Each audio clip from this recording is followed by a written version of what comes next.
Let's learn a little bit about just how a plain vanilla bank works. So let's say that I'm an entrepreneur and I see a problem out there in the world. You have all of these hardworking people, whatever they do, doctors, lawyers, engineers, construction workers, whatever they might do, they work, they provide services to each other, and they have savings, right? So right now they're just, whatever, they're burying it in their backyard. So, savings.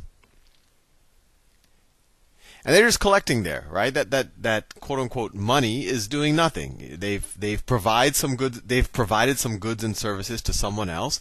Those people gave them something, whether it's gold or a green piece of paper, that essentially says this gold or this green piece of paper entitles you to some future goods and services. And those people said, "Oh, that's a useful thing that I have, let me just put it into my mattress." So whatever, the world, there's this pool of savings, and let's say there's this other pool of entrepreneurs, and they have a bunch of really good ideas for projects. They're like, you know what, if I could just get, let me put this here, projects or investments. Projects or investments. Investments. So let's say that there's some other entrepreneur and he says, "Boy, you know what? I have no claims on any goods and resources, but I have an idea. I have an idea that if I could get a bunch of people to dig canals to the crops, that we'll be able to grow more crops and grow it throughout the year, and we'll all be richer because we'll all have more food." And that's a true good and service in its best sense.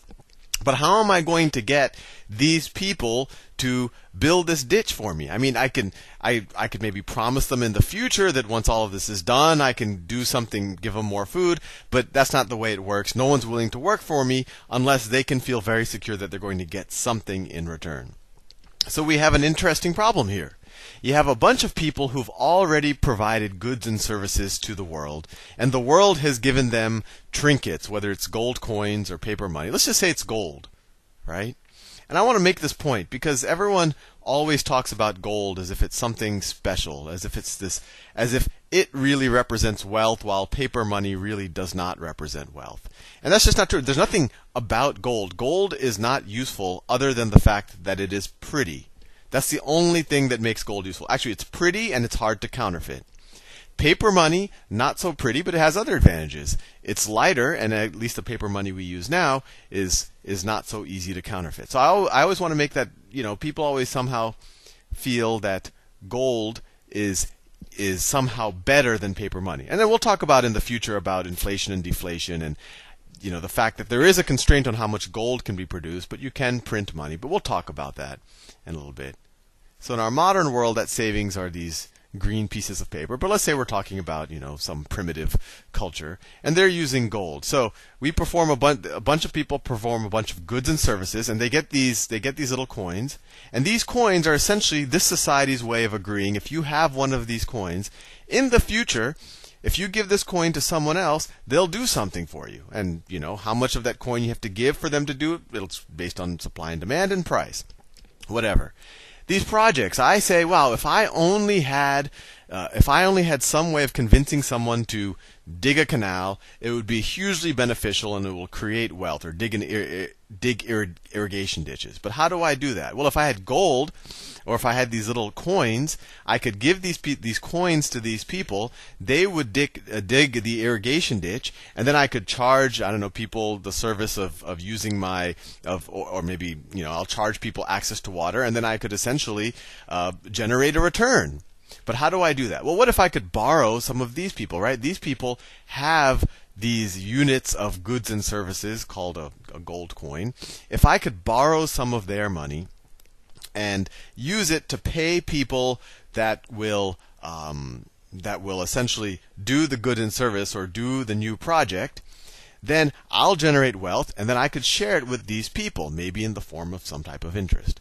Well, it's very hard in a vacuum for these people to evaluate these projects. And maybe these projects, they don't require just part of the savings of one person. They require the savings of 1,000 people, because it's a large project. And it's also hard for these people to evaluate who has a good project. And it's hard for these people to evaluate who has savings. In fact, if I have savings, if I've buried a bunch of stuff in my backyard or in my mattress, I don't want to advertise it. That's just going to make people come and rob me. So I'm a third entrepreneur, and I see an opportunity for a business, and I call that business a bank. And so what is a bank going to do? What is my bank going to do? Well, let's just talk about it from the bare bones. How am I going to start my business? I'm actually one of these entrepreneurs. Let's say I have some savings, just to make it simple, so I don't have to go into this pool.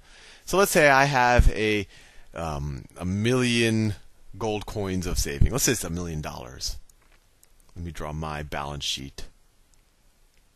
So let's say this is my balance sheet. And balance sheets, as you see, they were useful even in primitive cultures. So that's my balance sheet.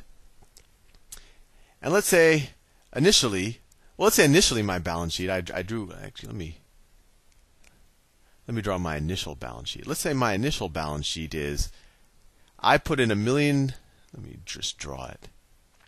I put in $1 million of my gold coins. So let's just say it's $1 million gold. Oh, I'll say $1 million, just because we're used to that.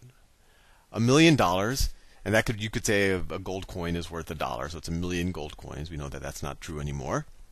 And I use that essentially to build this big structure of solid stone that looks really safe and really secure. So I use it essentially just to build a big vault, right? I'll do brown for the vault. So this is my equity, right? And I use it to build a vault, a big, nice, fancy-looking building. So I actually draw the building. It has pillars in the front. It really looks like something. It looks like an old Greek or Roman temple, and I think that's not an accidental appearance. So I build this nice-looking building that people would feel comfortable keeping their money in, and that could actually be safe for safekeeping. And I tell everyone, look, I have this nice big building. Instead of having your money insecure in your backyard or your bed, why don't you put your savings in this building, and if you ever need it, you can come and get it. And on top of that, I'm going to pay you to keep your money with me. So everyone says, oh, that's a good deal, and Sal's trustworthy, and that more than Sal, that building looks even more trustworthy because it looks like a Greek temple. So everyone puts their savings with me. And let's say that is, I don't know, let's say that is $10 million of savings in my village. I have a fairly wealthy village. So that's $10 million of deposits. And this is a liability for me, right? Why is it a liability? Because I owe that to other people. They're giving it to me for safekeeping. So this is my liabilities. Liabilities. This is my equity. If I had multiple, if it wasn't just me, if there was 10 shareholders, each of us would have 1/10 of this. But this is a sole proprietorship, so this is my equity. This is my building. So I'm running a business here, right? I'm not doing this as some type of non-profit or charity work. So what am I going to do with this 10 million of deposits? Well, I told people that they can take the money out anytime. If I'm taking their money as safekeeping. If they put it in and then one day they can't get their money back, they're going to be very suspicious of me. So I have to keep some of the money set aside. There's a lot, this could be amongst 3,000 or 4,000 people. So at any given day, not everyone's hopefully not everyone's going to pull their money out or put their money in. But I need to keep some cash reserves in case people want their money back. So I need to keep some of that 10 million in cash. So let me do that in, I don't know, magenta. So let me say I want to keep 10% of it in cash. So I'm going to keep $1 million in cash. And then I have $9 million left that I can hopefully put to productive use. And what I do with that $9 million is I loan it out to people who have really good projects or investments. So $9 million in loans. That's an asset, right? I give that money to someone else. They owe me $9 million.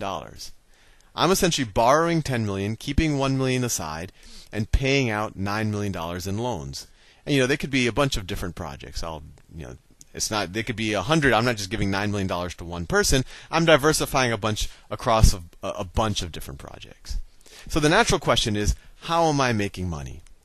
Well, these loans, I'm hopefully putting them to, build irrigation ditches or build factories or do whatever, something that actually is an investment that creates more value than it needed to start up. So I can actually charge interest, and that interest should be a cut of that value that's being created. So let's say that I charge 10% on this money. So I'm charging 10%.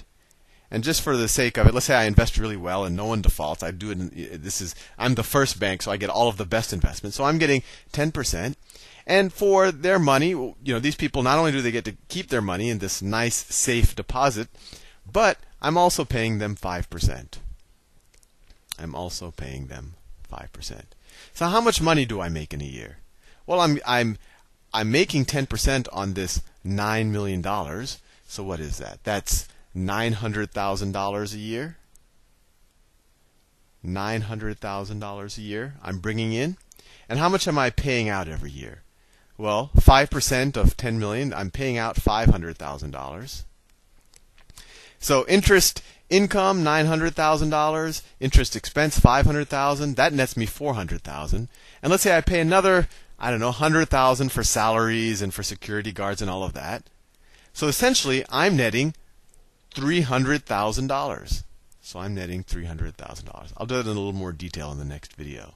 But if you look at it big picture, I put $1 million in, and every year I'm making $300,000 by providing this service, by matching up the savings with good investments. And everyone benefits. The pie is getting bigger because these are real investments that are going to benefit my village. And of course, these people benefit because they get safekeeping for their accounts and their money is actually growing. They're actually participating in this capital investment. Anyway, see you in the next video.